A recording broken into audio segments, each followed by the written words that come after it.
Je voudrais maintenant lire quelques passages bibliques, commençant par Ésaïe chapitre 64.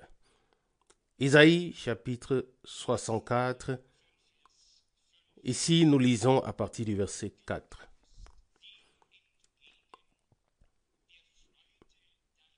Tu t'approches de ceux qui prennent plaisir à pratiquer la justice, de ceux qui se souviennent de toi dans tes voies. Lorsque Dieu vient vers nous, lorsqu'il nous accorde sa grâce, lorsqu'il nous parle, lorsqu'il nous révèle sa parole et sa volonté, alors nous avons la preuve que nous avons trouvé grâce auprès de lui. Et la grâce de Dieu consiste à nous faire connaître ses voies. Si cette parole que nous venons de lire est valable pour nous, alors le Seigneur vient vers nous ou s'approche de nous aujourd'hui.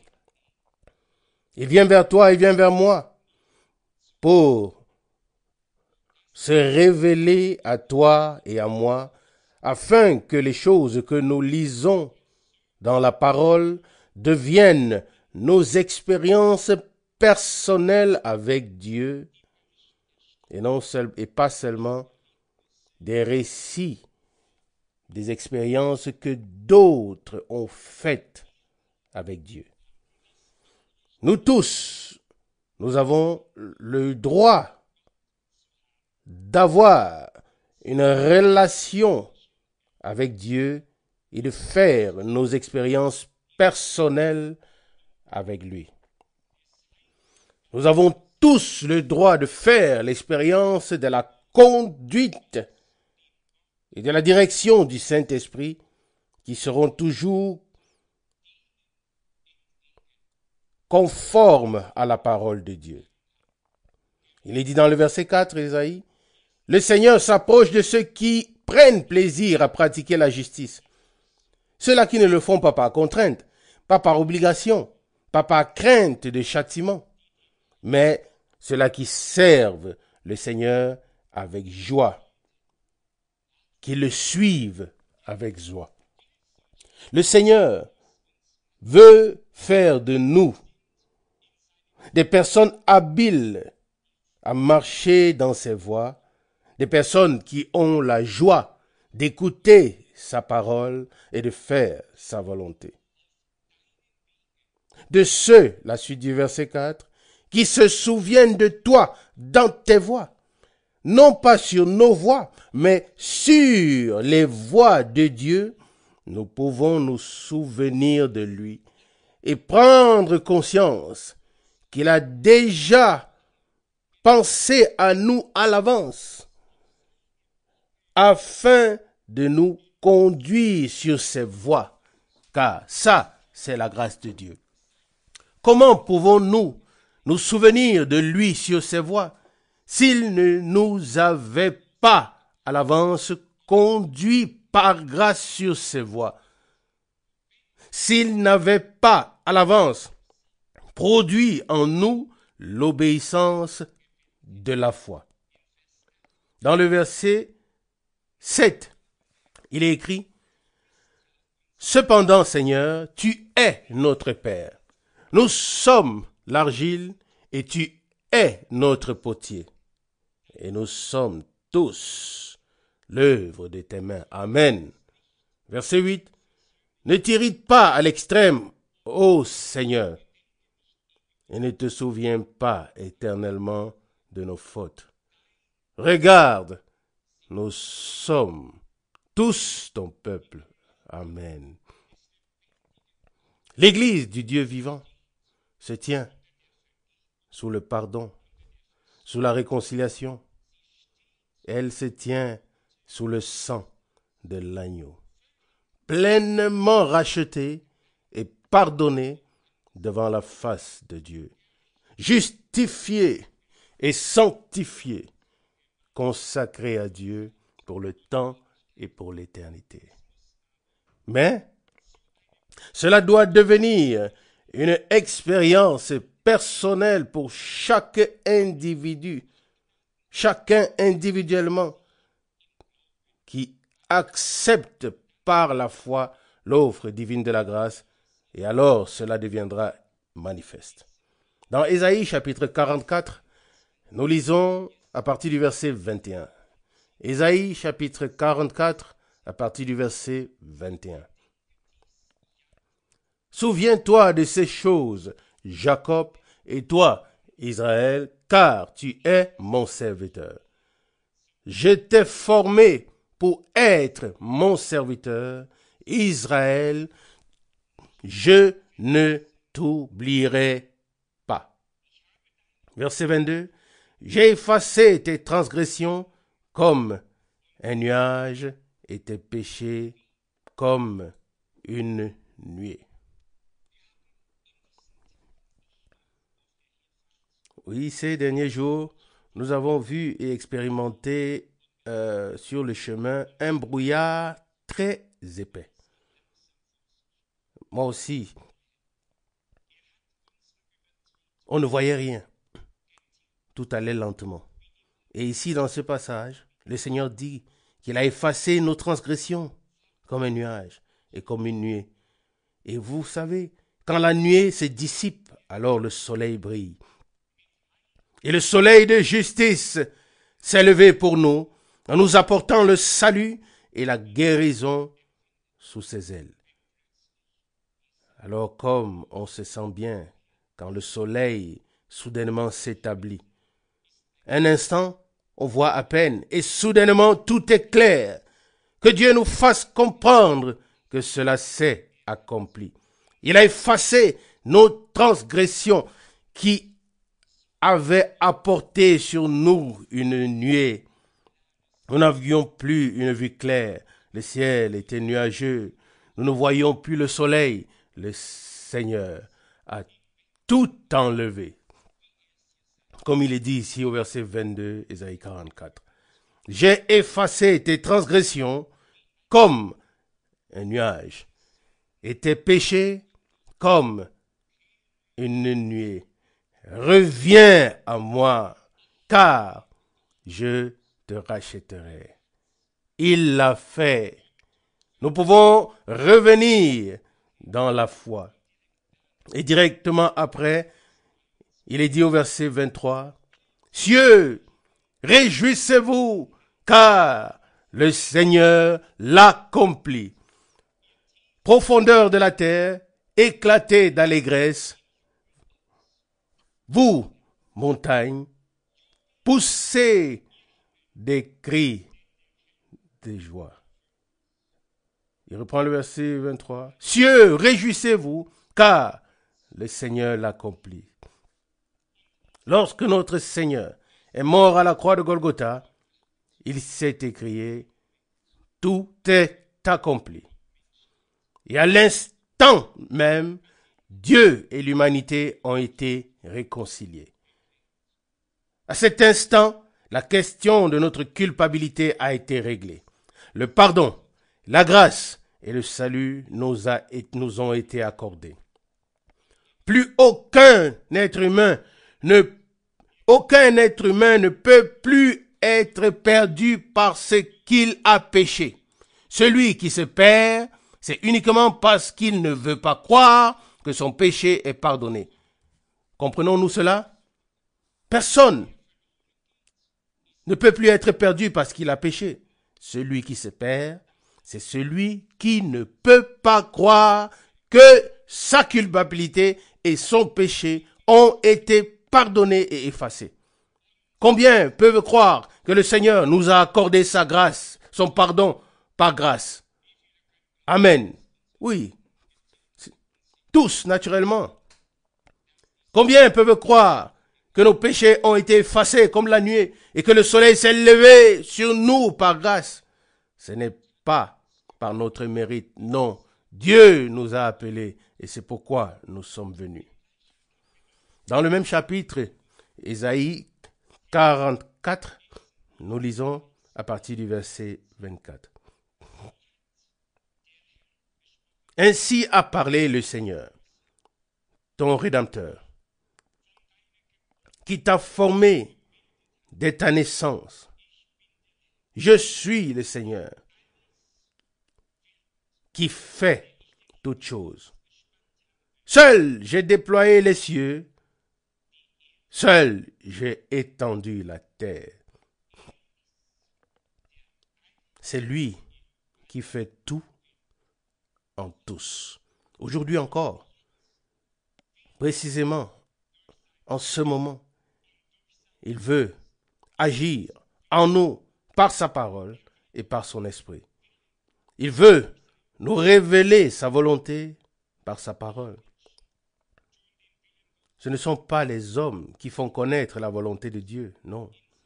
Dieu nous l'a déjà révélé, fait connaître dans sa parole. Au verset 26, il est dit, Ésaïe 44, « Celui qui accomplit la parole de ses serviteurs et réalise le dessein annoncé par ses envoyés. » Dieu a envoyé ses serviteurs et ses messagers au commencement et à la fin. Il a fait toutes les annonces et il veille à ce que tout s'accomplisse au temps marqué. Dans Ésaïe chapitre 45, au verset 2 et 3, il est écrit « Je marcherai devant toi, j'aplanirai les chemins montueux, je romprai les portes d'airain, je briserai les verrous de fer. » Verset 3.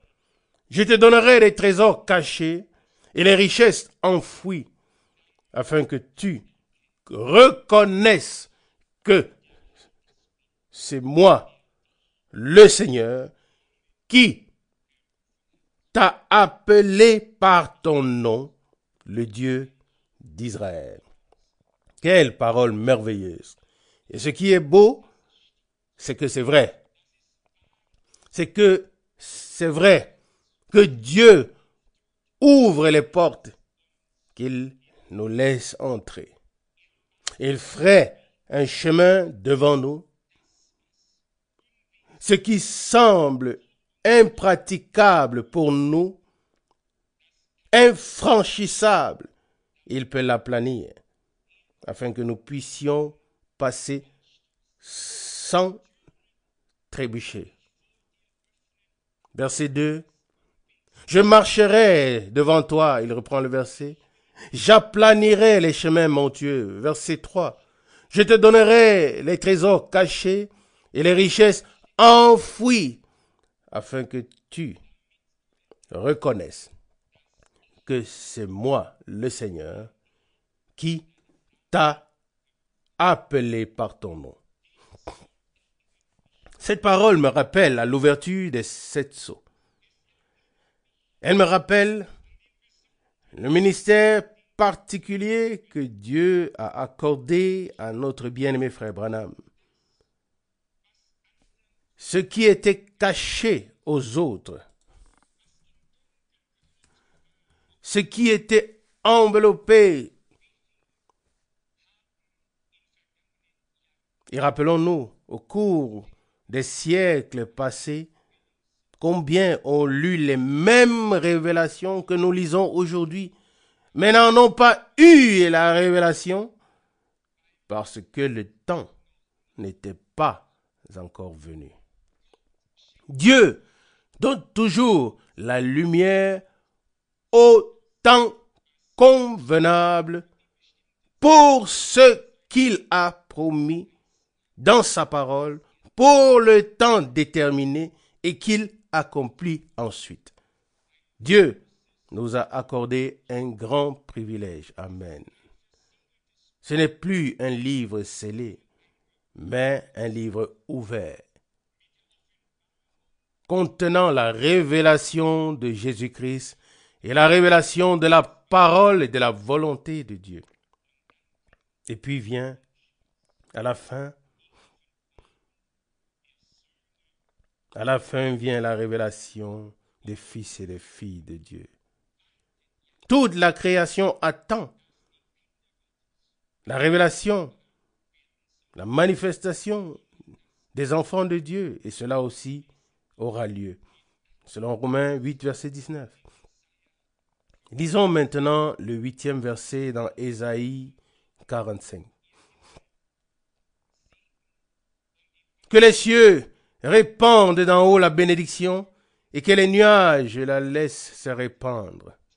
Que la terre s'ouvre pour que le salut fleurisse et qu'elle fasse germer la justice.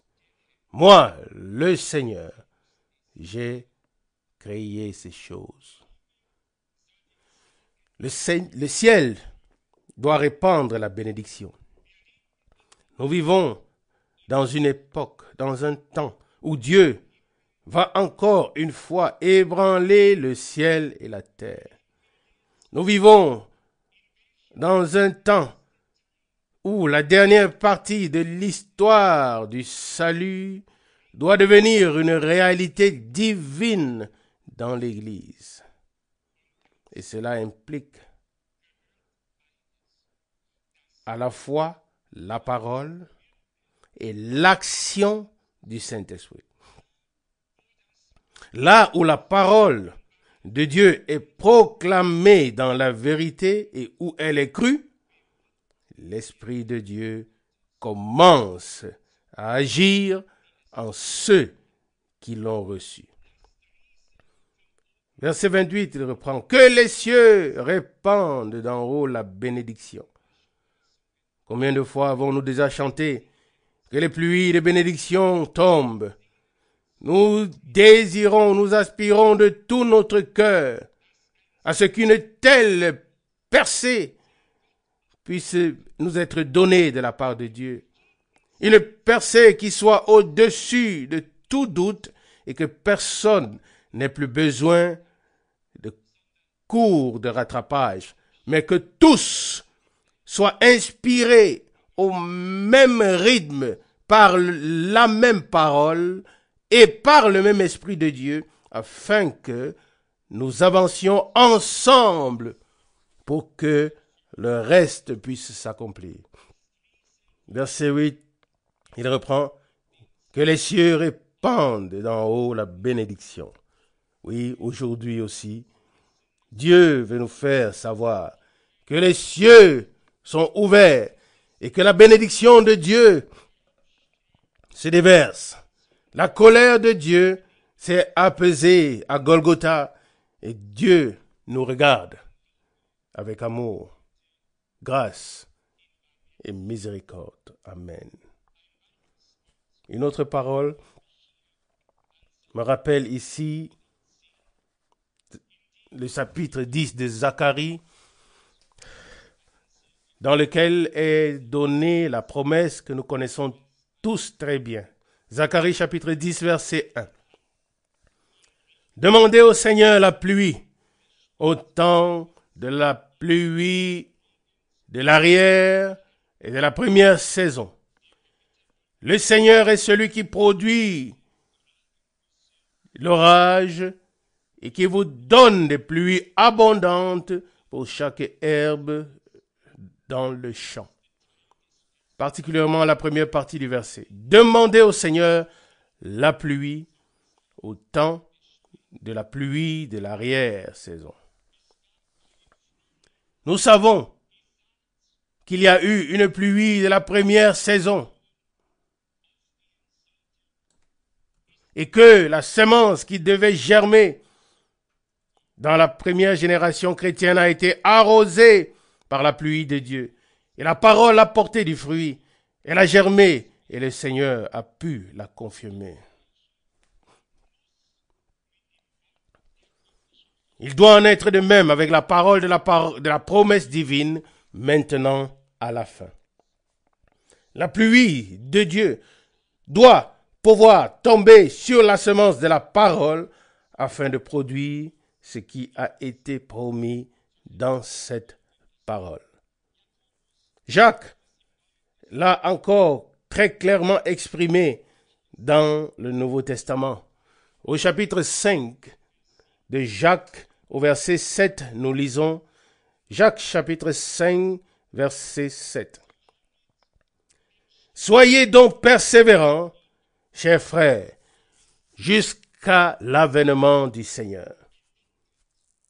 Souvenez-vous que le laboureur attend le précieux fruit de la terre, prenant patience à son égard, jusqu'à ce qu'il ait reçu la pluie de la première et de l'arrière-saison. Verset 8.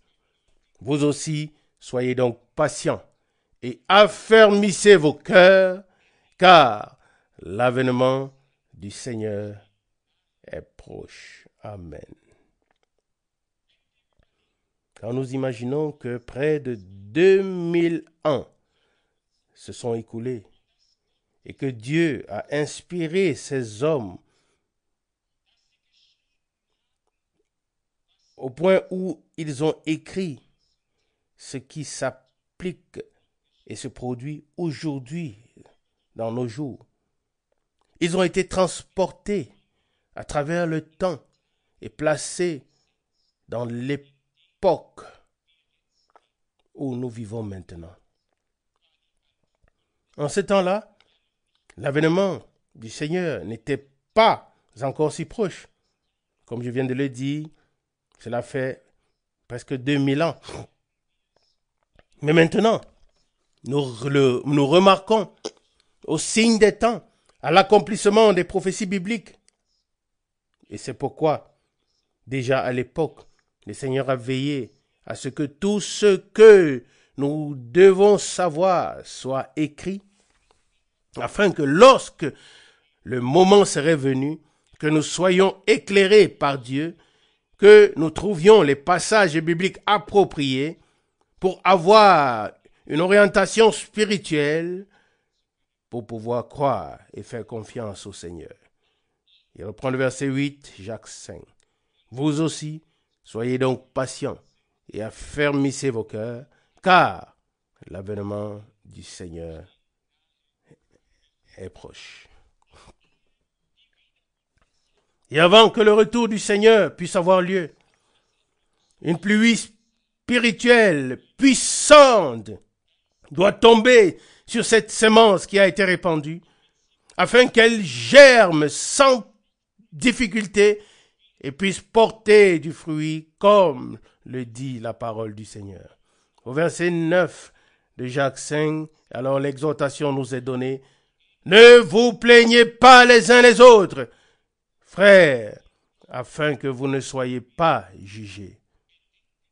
Sachez bien que le juge est à la porte. Dans la dernière période, je le crois avec conviction, il en sera comme au commencement. Pur et saint, sans faux, sans mensonge, sans tromperie, sans rien. Nous aurons tous des lèvres pures et un cœur pur devant la face de Dieu. Personne ne tendra des pièges à l'autre, personne ne déformera plus une parole, personne ne comprendra plus l'autre de la mauvaise manière. Cette harmonie divine absolue doit régner parmi tous les rachetés avant qu'ils puissent être unis avec la tête unie au Rédempteur. Et seul Dieu peut accomplir cela en nous. Nous-mêmes, nous ne pouvons pas le faire. Mais vous vous souvenez de ce que frère Branham a entendu à l'époque. Seul l'amour parfait entrera là-bas dans la gloire. Et cet amour parfait inclut un salut parfait, inclut un pardon parfait, une justification parfaite, une sanctification parfaite. Tout ce qui vient de Dieu doit être parfait, car Dieu est parfait. Amen. Ce que nous avons oui, est peut-être partielle, mais nous avons la promesse que ce qui est parfait viendra. Amen. Tout à la fin, oui, la perfection devra être révélée. D'abord, Dieu nous révèle sa volonté parfaite et ensuite, il nous donne la puissance d'être à sa disposition dans l'obéissance et de croire, d'être prêt à aller de l'avant et de ne pas se plaindre les uns contre les autres. Si quelqu'un a quelque chose contre son frère ou contre sa sœur, comment pourrons-nous entrer dans la présence de Dieu dans cet état? Comment Dieu pourrait-il nous exaucer? Comment pourrait-il comprendre, répondre? Comment pourrait-il se révéler? L'Esprit de Dieu a souvent été attristé par notre négligence. Combien de fois nous sommes-nous fait du mal les uns les autres?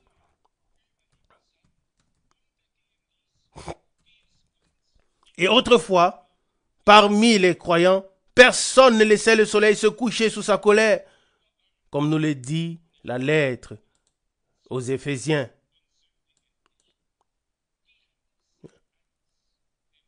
Ne laissez pas la colère se coucher sur le soleil se coucher sur votre colère.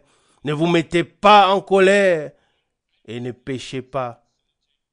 Comme tout a changé, les gens ne ressentent plus ce qu'ils devraient ressentir. Ils n'ont plus beaucoup de compassion et tout ce qui devrait être n'est plus tout à fait là. Mais nous sommes si reconnaissants au Seigneur de ce qu'il nous rendra ce que nous avons perdu. Amen.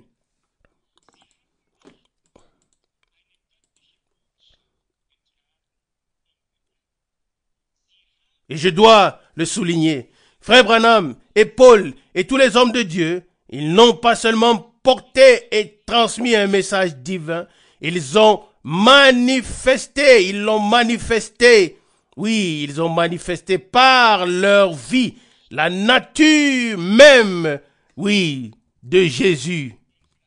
La parole est devenue une réalité divine en eux.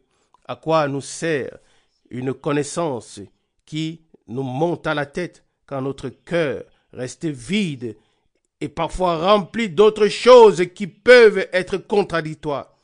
Dieu veut faire de nous des personnes qui sont en communion avec lui, tout comme ceux à qui la parole avait été adressée.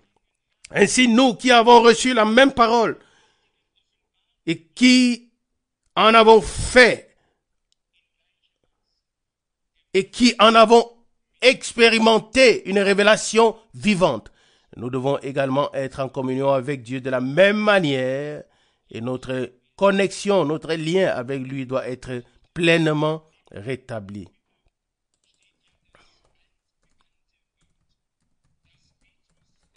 Dans le 3e chapitre des Actes des Apôtres, on trouve les paroles bien connues que Pierre, également conduit par l'Esprit, a prononcées à l'époque. Actes des Apôtres, chapitre 3, versets 20 et 21. Afin que les temps de rafraîchissement viennent de la part du Seigneur et qu'il envoie loin qui vous a été promis Jésus. Notons bien que le temps de rafraîchissement doit premièrement venir. Amen.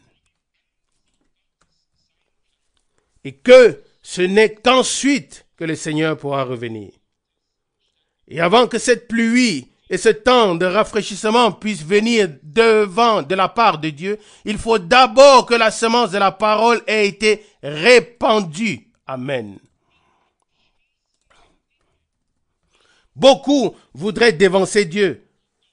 Mais lors de mon dernier voyage, j'ai compris que Dieu ne peut commencer les choses finales, que lorsque ceux qui doivent y prendre part ont été appelés d'entre tous les peuples, toutes les langues et toutes les nations. C'est pourquoi notre tâche est de porter le message divin, ce dernier appel dans le monde entier, et de familiariser le peuple de Dieu avec ce que Dieu fait maintenant selon sa parole. Je crois que le Seigneur accomplit l'histoire du salut en nos jours. Je crois que ce dernier message doit atteindre les extrémités de la terre afin que les personnes qui sont destinées à l'entendre aient la possibilité de prendre leurs décisions et de l'entendre. Comme c'est bouleversant ou bien submergent de constater que Dieu, au-delà de nos pensées, de nos projets, ouvre les portes, fraie des chemins pour appeler.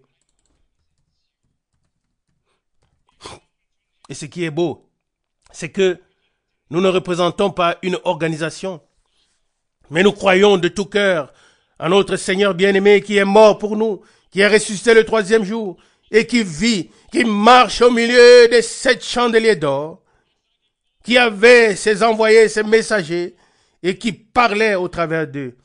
Et nous avons le privilège de croire ce qu'ils ont dit au nom du Seigneur. Pierre a d'ailleurs parlé dès le commencement de ces choses. Verset 20, acte 3, que des temps de rafraîchissement viennent de la part du Seigneur et qu'il vous envoie loin, qui a été promis Jésus. Verset 21, que le ciel doit recevoir jusqu'au temps de rétablissement de tout ce que Dieu a annoncé d'avance par la bouche de ses saints prophètes. Amen. Je pense au prédicateur pentecôtiste à Baraï qui est venu me voir à l'hôtel et qui m'a demandé « Qu'enseignes-tu? Que crois-tu » Je lui ai rendu brièvement le témoignage. Mais après le dernier service, il m'a dit « Frère Franck, je ne connaissais pas ces passages de la Bible, mais ce que tu as exposé est la parole de Dieu. » Et c'est de ça qu'il s'agit, c'est ce qui importe. Que nous n'exposions pas n'importe quoi, mais que de manière ordonnée nous puissions exposer. Dieu est un Dieu d'ordre, et c'est ce qui est beau. Il ne s'agit pas d'une opération clandestine, un peu ici, un peu là-bas, à droite et à gauche, mais il s'agit de transmettre l'essence du message divin, de suivre le chemin sans dévier à droite ni à gauche, sans fanatisme, dans un équilibre devant la face de Dieu. Les enfants de Dieu devraient être des personnes les plus agréables sur la terre. Personne ne devrait être plus agréable que les enfants de Dieu.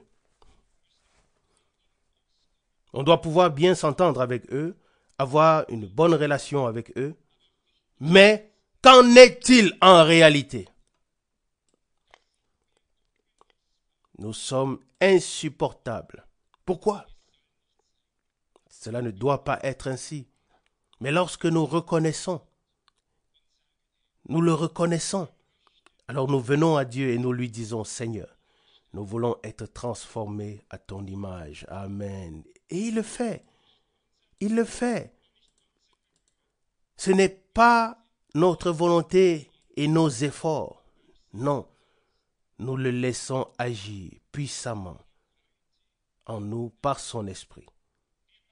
Aujourd'hui aussi, Nous ne faisons pas de plan. Nous ne faisons pas de programme. Mais nous voulons nous introduire dans le plan de Dieu et dans le programme divin. Et croyez-le-moi, tout comme au commencement, tous les ministères fonctionnaient en harmonie directe dans le corps de Jésus-Christ. Il doit en être ainsi à la fin. Quelle que soit la tâche que quelqu'un ait à accomplir dans le royaume de Dieu, jamais une chose de Dieu ne sera dirigée contre une autre chose de Dieu. Non. Là où le Seigneur agit et peut arriver à ce qui lui revient de droit, tout ce qui est propre aux hommes cesse. Alors là, l'harmonie divine est établie. Premièrement, dans chaque individu, puis naturellement dans toute l'Église, et en particulier parmi ceux qui proclament la parole. Je l'ai déjà dit, à l'époque où Frère Branham accomplissait son ministère, il y en avait tant qui le tapotaient sur les épaules et lui disaient « Tu es un homme de Dieu particulier ». Frère Fendler est ici. Nous tous qui étions dans les réunions, nous avons été témoins de ce que Dieu a fait. Mais qu'est-ce qui s'est passé ensuite? Chacun est parti de son côté, a bâti son propre ouvrage, sa propre œuvre, au milieu du royaume de Dieu. Et ainsi, le peuple de Dieu n'a pas été conduit à cette unité divine parce que le moi personnel est encore très, très fortement en premier plan. Chaque fois que Dieu fait quelque chose, alors cela se fait en accord avec sa parole. Que ce soit Pierre, Paul, Jean, Jacques, quiconque a servi, a prêché, a écrit, tout était conduit par le même esprit et s'accordait harmonieusement, se complétant l'un et l'autre. C'est ainsi que les ministères seront dans l'Église à la fin. L'unité ne peut se réaliser autrement si ce n'est tel que Dieu l'a déterminé. Et avant que cela ne puisse se produire, nous devons tous, et je m'inclus volontiers dans ce tous, nous devons tous en finir avec tout ce qui nous est propre, afin que Dieu puisse commencer avec nous.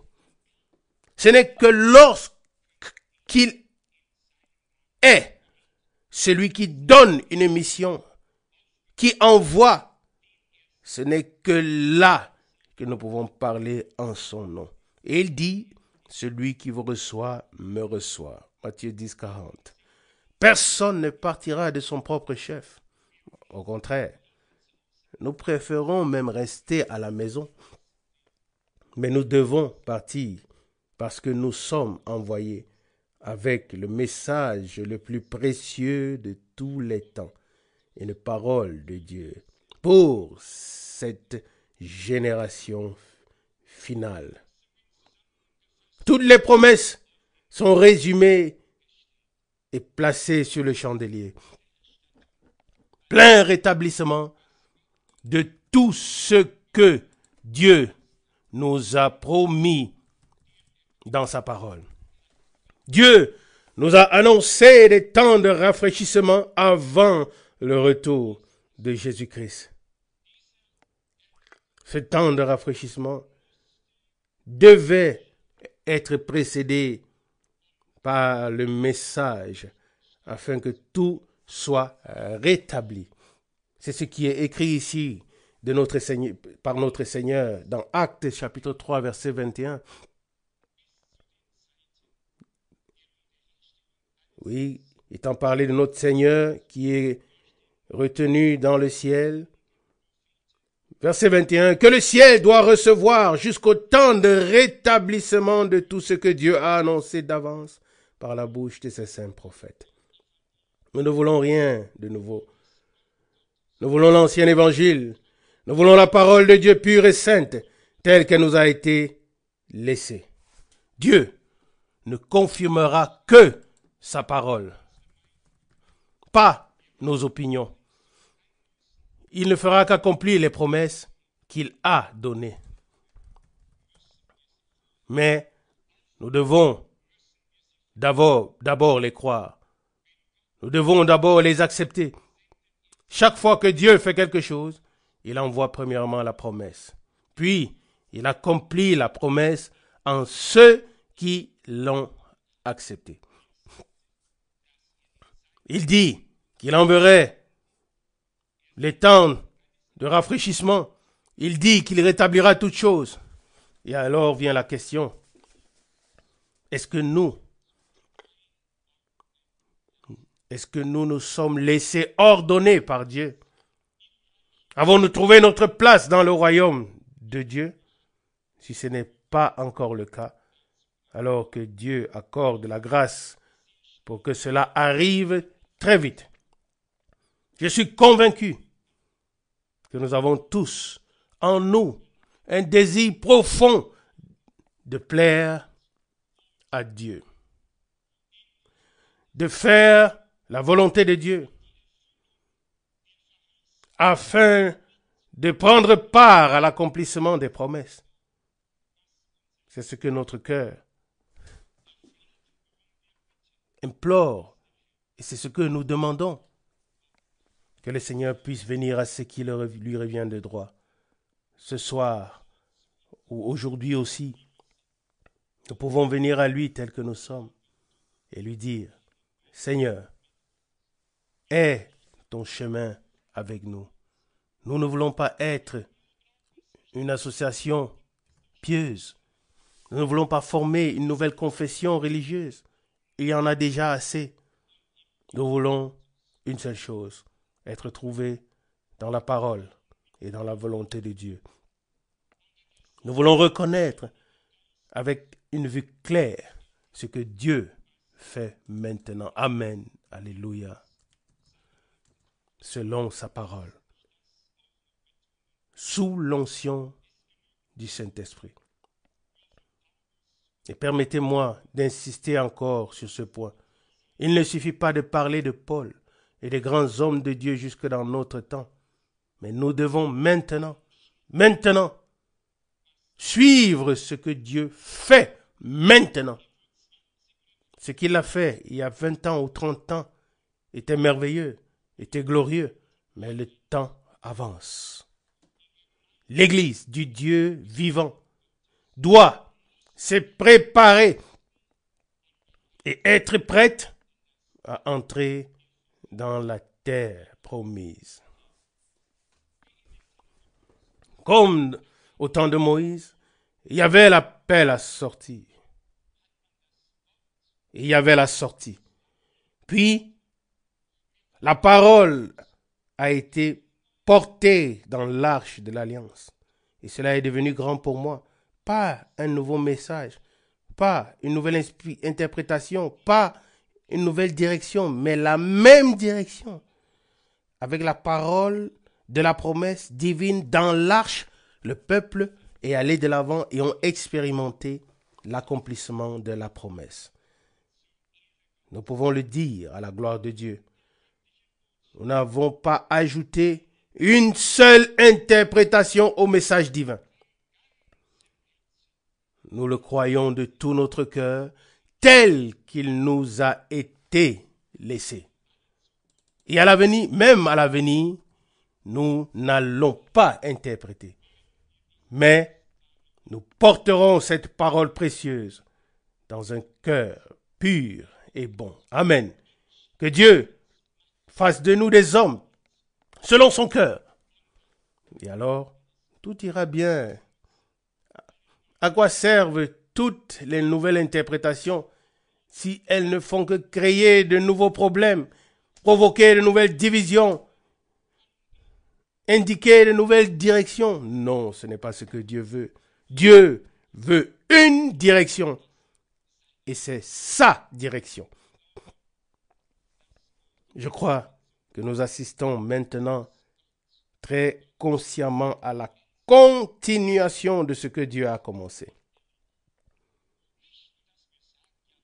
Nous ne nous contentons pas de dire, oui, par l'intermédiaire de Frère Branham, Dieu a fait ceci et cela. Non. Nous voyons comment le message, l'appel, est maintenant proclamé dans le monde entier et comment des personnes qui en font partie sont appelées à sortir. Avant cela, l'achèvement ne peut avoir lieu, car c'est même écrit dans Matthieu 24 au verset 14. Cet bon évangile du royaume sera prêché dans le monde entier pour servir de témoignage à toutes les nations. Alors viendra la fin. Et dans Apocalypse chapitre 10 verset 7, mais qu'au jour de la voix du 7e ange, quand il sonnera de la trompette, le mystère de Dieu s'accomplira comme il l'a révélé à ses serviteurs, les prophètes.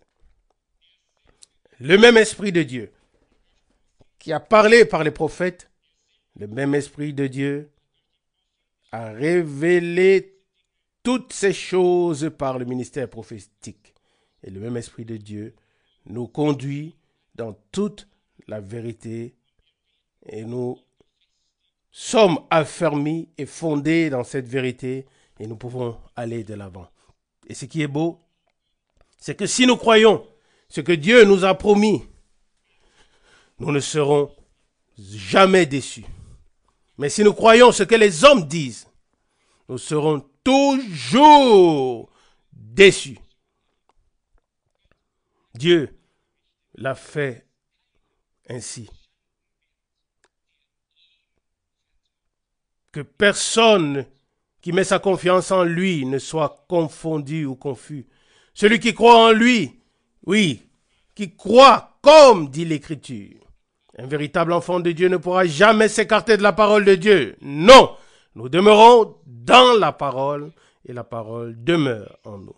Jésus a dit, si mes paroles demeurent en vous et si vous demeurez en moi, vous êtes vraiment mes disciples. Jean 8, verset 31. Et c'est très important. Toute révélation se trouve dans la parole de Dieu. Et elles étaient simplement cachées et maintenant elles sont révélées. Mais personne ne peut ajouter quoi que ce soit au témoignage achevé, complet des Saintes Écritures. Et comme déjà dit, quand le temps viendra, Dieu le révélera et nous le fera savoir afin que notre foi puisse être ancrée dans ces promesses de Dieu. Afin que le moment venu, nous puissions assister à leur accomplissement et à leur réalisation. Et pour cela, nous pouvons être reconnaissants à Dieu de ce qu'il nous ait gardés sobres et normaux. Combien de personnes, dès qu'ils entendent ou apprennent quelque chose de nouveau, ils se précipitent et perdent l'équilibre. Heureux ceux qui se soumettent à Dieu, qui croient à sa parole telle qu'elle est écrite et qui attendent ou comptent sur la réalisation des dernières promesses, qui attendent que les dernières promesses deviennent réalité. Oui, j'attends cela. Et aussi certain que Dieu l'a promis, aussi certain cela arrivera. Lors de la première venue du Seigneur, le chemin a été frayé et préparé. Et il en est de même aujourd'hui. Il est écrit de Jean qu'il a conduit au Seigneur un peuple bien disposé. Luc 1, 17. Et il en est de même aujourd'hui. Des personnes qui plaisent à Dieu sont celles qui marchent avec Dieu. Mais il est écrit dans Amos au chapitre 3, comment deux hommes peuvent-ils marcher ensemble à moins qu'ils ne soient en accord? Amos 3, verset 3. Notre marche avec Dieu n'est réalité que si nous sommes en accord avec Dieu. Et si nous sommes en accord avec Dieu, alors nous sommes en accord avec sa parole. Amen. Et c'est cet accord que je me souhaite et que je nous souhaite à tous. S'il y a parmi nous aujourd'hui quelqu'un qui n'a pas encore fait une expérience avec le Seigneur, cher cœur, sache que la proclamation de l'Évangile comme message joyeux du salut est source de béatitude. Demeure malgré tout ce que nous aimons et apprécions au-delà de tout. C'est le cœur de la proclamation. Nous vous supplions au nom du Seigneur, laissez-vous réconcilier avec Dieu. Acceptez de tout cœur le salut que Dieu nous a donné en Christ. Pénétrez, entrez jusqu'à la certitude du salut. Avancez jusqu'à la vie nouvelle en Jésus-Christ notre Seigneur. Notre Dieu est riche en grâce et en miséricorde. Et auprès de lui, le pardon est en abondance. Il accorde le plein salut. Acceptons-le aujourd'hui pour nous-mêmes et disons, Seigneur, je te remercie. Tu m'as racheté. Je t'appartiens. Tu as payé le prix pour moi. Tu m'as accepté. Je t'appartiens pour toujours. Amen. Que Dieu nous bénisse tous. Amen. Levons-nous et prions. De tout cœur, je te dis merci pour ta précieuse et sainte parole. Fidèle Seigneur, oui, fatigué et épuisé dans la chair, mais rafraîchi et fortifié dans l'esprit. Je te remercie pour toutes les portes ouvertes et tous les cœurs ouverts, pour tous ceux qui acceptent ta parole, car, Seigneur, c'est avec cela ils t'acceptent, oui, et te reçoivent en vérité. Fidèle Seigneur, je te remercie pour tous mes frères et mes sœurs avec lesquels j'ai médité ta parole ici, ainsi que tous ceux qui l'entendront plus tard. Ah, fidèle Seigneur, nous avons cru et reconnu que c'est toi qui as commencé et qui achèvera. Fidèle Seigneur, tu nous as fait des promesses qui sont si profondément ancrées en nous. Nous les croyons et nous te prions de nous accorder, oui, très bientôt, les temps de rafraîchissement. Seigneur, afin que ta parole s'accomplisse et que ton Église se place ou se mette en marche dans la foi pour être à ta disposition. Daigne susciter en nous tous, cette unité totale dans ta parole, dans ta volonté et dans ton esprit. Fidèle Seigneur, sois remercié du fond du cœur de nous avoir jugés dignes d'entendre les mystères cachés, de les recevoir révélés par l'Esprit et de les croire sans les interpréter. Seigneur, notre Dieu, nous prions pour ceux qui doivent encore mener un combat intérieur. Bien-aimé Seigneur, oui, souviens-toi d'eux. Puisse-t-il te voir révélé à la croix, les bras percés, le côté ouvert, les mains percées, le côté ouvert, et ton sang précieux et saint qui a coulé pour notre réconciliation, notre rédemption et notre pardon. Seigneur bien-aimé, ton sang couvre mes fautes. Il nous rend purs et saints. Que notre volonté soit entièrement soumise à ta volonté. Que nos voix, que tes voix soient nos voix. Que tes pensées soient nos pensées. Que ta vie soit notre vie. Et que ta parole soit notre parole. Seigneur bien-aimé. Seigneur, conduis-nous à cette harmonie parfaite avec toi et les uns avec les autres.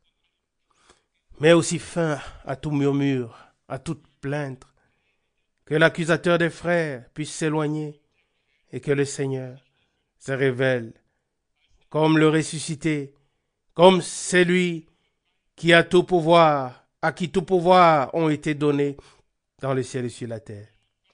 Ô Dieu, l'ennemi doit laisser partir ton peuple. Tu l'exiges et nous entendons l'appel et nous nous mettons en chemin. Nous voulons nous souvenir de toi sur tes voies, car tu t'es souvenu de nous. Je te remercie encore une fois pour le dernier voyage, pour les portes ouvertes. Seigneur fidèle, nous remettons entre tes mains tout le monde islamique qui est séduit et trompé. Nous te prions, car tu ne fais pas exception de personne. Accorde-nous encore une fois ta miséricorde et fais quelque chose d'extraordinaire qui puisse attirer l'attention de ceux qui doivent entendre et croire. Nous sommes à ta disposition. Seigneur, accepte-nous. Prends-nous entièrement à toi. Purifie et sanctifie-nous de la tête aux pieds. Nos pensées et nos cœurs, que notre volonté soit placée et ancrée dans ta volonté. À toi, le Dieu Tout-Puissant, nous disons ensemble merci de nous avoir bénis et préservés. Et nous nous recommandons à ta grâce. Alléluia, à ton merveilleux et glorieux nom. Amen. Amen.